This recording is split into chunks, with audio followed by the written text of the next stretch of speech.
Welcome back to a brand new edition of Virtue's Brand of Wrestling, right here on the BigVitoBrand.com. And I am Virtue, going solo this week, but that ain't going to stop me because I have some discussion about WWE and their group Retribution. And this angle has been going on for a couple of months, and I want to backtrack all the way to when I first saw them. I think it was on a Raw at the WWE Performance Center. Might have been a SmackDown. I don't even know. They're blowing up Transformers. They're breaking windows with bricks. I mean, how tacky is that when we just were getting over or in the middle of riots happening here in the United States and WWE decides to do that angle. But nonetheless, they wanted to proceed forward with this group. Now, when you first saw them, they were all dressed in black. I immediately thought it was these ninja guys that we saw. And of course, so that's confusion right there. Mixed marketing messaging.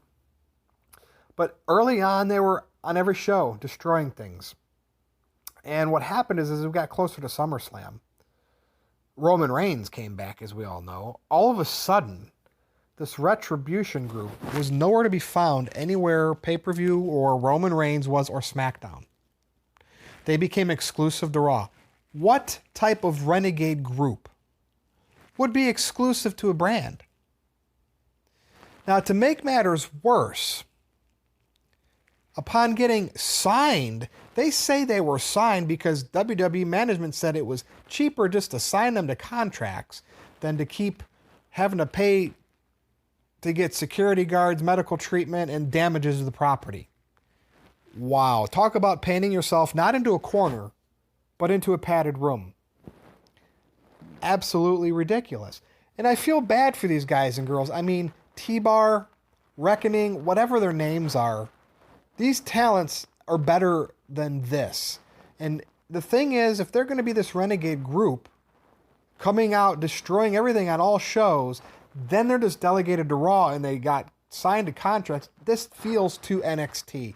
This feels too WWE scripted now. And this had the potential to be something cool, but in order to have been something cool, you would have needed a big named leader. And we're going to get to that in a little bit, because they do have, I guess, a leader, a new member, which we'll talk about. But we know CM Punk ain't going to come back, right? The ultimate thing would be have somebody come back to the company to shock the world and head up this faction. Well, you knew that wasn't going to happen, so you're starting to think, yeah, maybe like a Daniel Bryan. Like maybe we can build this up and this could be Daniel Bryan's way back. Or something of such. Xavier Woods. I don't know. I mean, he's with the New Day. But you see my point. Somebody within the roster that has some traction, maybe you could have made the leader. They just don't know what to do with this. I mean, they started letting them cut promos with these synthesizers. Very, very much like the foot soldiers from Teenage Mutant Ninja Turtles. Like Shredder talking. Or Bane from the Dark Knight trilogy. Oh, man. And, they got that. At least they're not in the black SWAT team, mistaken for ninjas. So they kind of have a little bit more of an identity. But they come out, and so what are they really doing? You go from destroying all the property, attacking anybody, anytime, to now only being delegated to Raw and kind of mixing it up with mostly just the Hurt Business. Now it doesn't feel like anything. It doesn't feel important. You feel just like a group thrown together to kill TV time. NXT call-ups that basically will fade away on the main roster when this angle is all said and done. And what is this angle for? A Survivor Series match? When you do groups, you need to have the right leader. You need to make it so people are invested into this group and you watch each week to see what they could do next, what they will say next. And this group just has not had that because the poor WWE creative is screaming through this. And talk about putting it on Raw, you already have major angles, not that they're any good, with the Dominic Mysterio and Seth Rollins stuff, okay? There's the Raw Underground. I don't even know if that's gone and faded away now. You have Nia Jax and Shayna Baszler putting Lana through tables every week. You have Drew McIntyre, in the Randy Orton saga. You already have so much going on. If this Retribution thing isn't the main angle, it just doesn't feel important. And I like the Hurt Business. But is the Hurt Business heels? So if Retribution are heels, what's the mixed signals coming here, WWE? And, you know, I always wanted to know where they were going with this hacker angle over the spring and summer, and it just kind of dropped. Rumors were it was going to be a few different people. Mustafa Ali was one of them. Well, just this past week on Raw, guess what? Mustafa Ali is with Retribution. And perhaps it seems like he is the leader. Okay. Most of these people in Retribution, including Mia Yim, I think are bigger than Mustafa Ali. He has never built a presence up. Like, we know Daniel Bryan is not a big guy, but he's built up his presence. He's had big moments at WrestleMania. You could bring a guy like that in, let him talk on the mic, it would make sense. Mustafa Ali trying to get over is a cruiserweight. Now he's behind all of this, so we can get our opportunity. We're here to take over the business because we weren't justified. You know, you didn't justify treating us fairly as developmental talents. I mean, come on, what? You got signed to contracts. Last I heard, now you're making money from the company. You're justified. And again, nothing against these talents. Like, some of them I would like to see get pushed as single stars, not coming through a group like this, like Dijakovic. Okay, I call him Dijak because that's what he was on the Indies. But now, being mixed up in this group, you're losing your identity. And it's just weird because WWE has a lot of people in NXT, and there's some people, it's like, maybe they don't ever want to be called up, but like all of a sudden these people are on the main roster, like skipping ahead of all these other people that maybe should be up next. And that's confusing. That's why, is NXT a developmental brand or is it a third brand? Like Finn Balor's down there. We know he's not developmental, so there's mixed signals, but there are people that want to stay down there for whatever reason, or because they're going through personal issues and controversy right now, like Velveteen Dream. But it just sends mixed signals when a group like Retribution, NXT, Performance Center talent get called up. And now we got to believe that this group is pissed about something. Okay, Ali, what are we pissed about, Ali? That you used to be a cruiserweight on 205 Live and they took that away from you? Or, you got screwed out of the Kofi screwed you out of a WrestleMania moment? I don't even know at this point. It's just, again, the talent, it's not their fault. They're getting paid. They're on the main roster now. They're getting more TV exposure, right? Because even though Raw ratings suck, like 1.7 million recently, that's more people than watch wrestling combined on Wednesday nights, right? Where NXT is. But I'm thinking, where can this go now? Like, you've established this group. You brought Ali now as the leader. Now you have to do something. I mean, yeah, you had Seth Rollins' group for a while, which is kind of fizzling out now where he's basically feuding with Murphy. But like, there's so many things going on Raw. It makes Retribution to me just feel lost in the shuffle of just another group just to fill time on a 3-hour show. And of course, why did they put them on Raw with all those people in the group? Because it's a 3-hour show. They always give Raw more roster people. And I'm telling you what, if this leads to the same thing over and over again every week, battling with the Hurt Business and maybe a couple other people, it's going to get older than we already think it is. I mean, every time they come out, the shaky cam. Come on, Dunn. Seriously, that shaky cam crap has to stop. We know that the camera guys aren't on the ring apron all the time, and when the ring bounces, the camera bounces. We know that they're walking on the floor, the hard, steady, sturdy floor. When you're there watching the event live, which we can't do right now because it's a pandemic, but when we're there, we see them shaking the camera ridiculously for that extra effect. It does nothing for television. If you think it hides the fakeness of any of this, well, just do the right stuff and you won't have to hide anything. But that's the problem. WWE just gets lost. They paint themselves not into corners, but into padded rooms. And they can't get out. I mean, these windows that they paint themselves in creatively these rooms that they paint themselves in creatively don't even have a window for them to look out.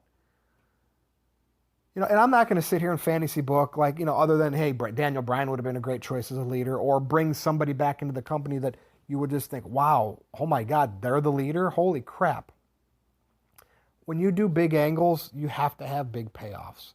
And right now, there is nothing big about this because they've went from a group creating havoc and wreckage all over the place to staying as far away from any show Roman Reigns is on, right? Because Roman is the guy, to being now led by a former cruiserweight, Mustafa Ali, or current cruiserweight. How are we supposed to believe this Retribution is a badass group? And of course, saying that they got a contract so they didn't do any more damage and hurt security guards because it was cheaper just to give them contracts. What company would do that? You'd automatically have these people arrested and sue them. And fans are too smart to fall for this crap. I mean, if you're selling this to 6 and 7 and 8-year-old kids, they're going to be even calling you out on it. They're gonna look at this like, I don't think so. I mean, over the years, we've had great groups that worked out, like in wrestling, like NWO, Four Horsemen, D-Generation X, Evolution. And even when they started getting like groups were just being overdone, even Legacy was kind of cool with Randy Orton for a while. The New Day, is a small little Freebirds rules type tag team.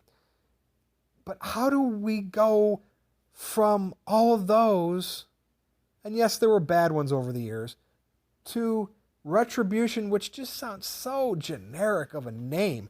What are you retributing against? You were developmental stars, right? And so you're eventually going to get your spot. So you think now by creating this animosity, and I'm not saying this as a shoot, obviously this is all fake, but like the theory is you're mad because you weren't getting your opportunity. Your opportunity was being signed to WWE developmental. Mustafa Ali, your opportunity was being on TV. Sure, you didn't get to the main event of WrestleMania, but as long as you've been healthy, you've been on TV quite a bit. So what are you angry about? Not headlining WrestleMania like Ronda Rousey? Not being the world champion, the Universal champion, WWE champion? But you're not saying that. So if you're not saying that, which WWE's not going to have them do because they're not taking this group seriously as main eventers, what are you mad about? When you were signed to developmental, you were on WWE TV. That's why none of this makes sense. And it's WWE Creative's fault. I mean, just when I didn't think there could be any group worse than the Dark Order, which did improve with Brody Lee. Robbie Weiss and I talked about that. Retribution came along. And again, initially when I saw it, I'm thinking, oh, wow, here are the ninjas. What are they doing with the ninjas? Blowing stuff up. And then I had to separate that. Oh, these aren't the ninjas. Wow, okay, what's this group? Who's the leader? I'm thinking this all the time.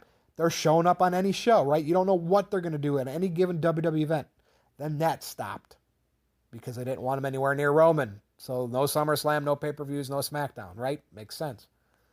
All for the payoff to be a group led by Mustafa Ali. Great in-ring worker, great talent. And, maybe this chicken crap will get turned into chicken salad. That's something I heard from Vince Russo. But I just don't believe I just don't see it happening. I just see anything they do with this group, promos, whatever going forward, just getting scrutinized by most of the fans. Yeah, they're going to be the diehards that like some of the workers in this group who love Mustafa Ali, and they're going to sit there and put it over like, this is great stuff now. Oh boy, has this turned the corner. That's going to happen. But like ultimately, they were damaging WWE property, and now they're just like a mid-card faction. Come on, WWE. You are better than that. I expect bigger and better things from you. If you want casual people to turn the channel and see this kind of stuff, and then they might turn it back and then see where you end up going with it, they're going to be like, oh, this is why I don't watch wrestling. Because you can't go from this badass groups of the past to making a big group with a name that you trademarked and have it come across as tacky and actually digressing since its debut to feel less important. That's my whole problem with this Retribution thing. They feel less important now that they revealed, contracted to Raw, Mustafa Ali is their leader, than when we first saw him blowing up that Transformer at the Performance Center. You can't do a group like that. You need to make it bigger and bigger and build it up like the NWO. Sure, it got too big, but it felt important as it was growing each week. This now has backtracked so much, it just doesn't make sense. But that's WWE for you, and this was another edition of Virtue's Brand of Wrestling, where you get to hear me rant usually about WWE. So I thank you for listening, and this is thebigvitobrand.com, and Big Vito and I will be back soon with a new edition of Getting Color, so also stay tuned for that, and I'm sure I'll bring Robbie Vice back for a Virtue and Vice at some point as well. Once again, you can follow me on Twitter at NoDQ_Virtue, or go over to my Facebook page, nodq.com/virtue. See you next time.